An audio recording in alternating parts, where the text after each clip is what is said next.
Greetings and welcome to Mental Health Wednesday, a special Heart to Heart with Anna podcast for Heart Month, February 2022.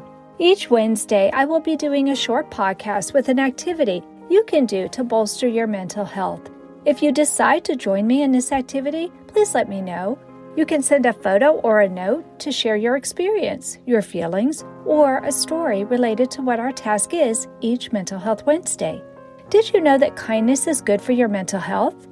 According to kindness.org, also known as A Kinder World Takes Us All, spending money on others reduces blood pressure.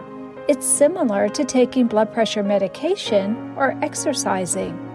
Forgiving others for past wrongs increases positive feelings like hope, optimism, and other positive emotions, and it decreases negative feelings such as stress, anxiety, or depression.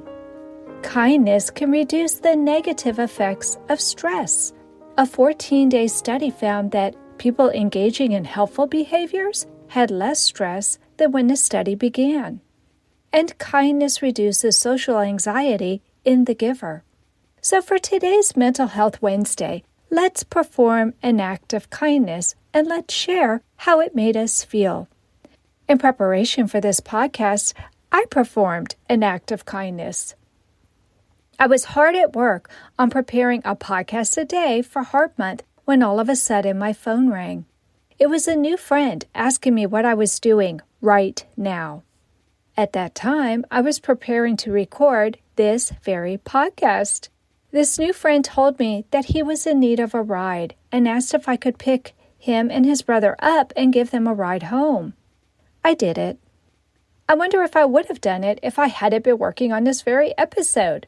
I was crazy busy trying to get as many shows in the can as possible before leaving for a short trip I take every year with my sister. This was going to blow a hole in my day, and I knew I wouldn't get back that time.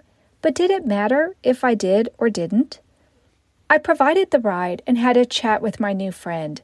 By being there for my friend in his time of need, I strengthened the bond we are forging. And you know what? It did make me feel good.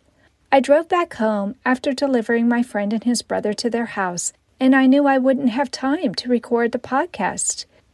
But sometimes I think things happen for a reason.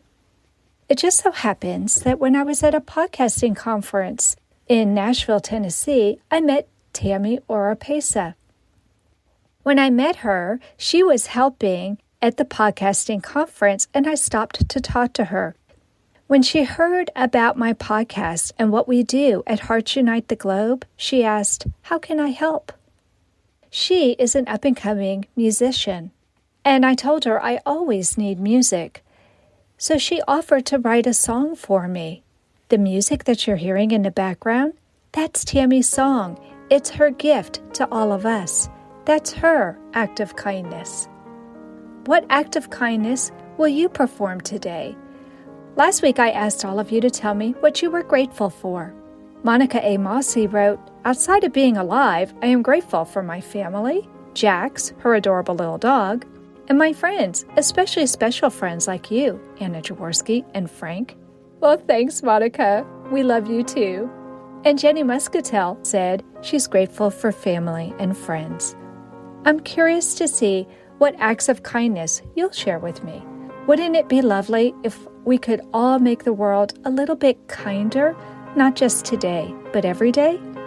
That's it for this week's Mental Health Wednesday special edition of Heart to Heart with Anna, my friends. Don't forget to tune in tomorrow for Tasty Thursday with Amy M. Lee, the author of Snow's Kitchen. My husband Frank and I will be talking with Amy about our adventure in making her yellow chicken curry recipe, and we'll be sharing how our Heart Warriors game group enjoyed the food. Until then, remember, my friends, you are not alone.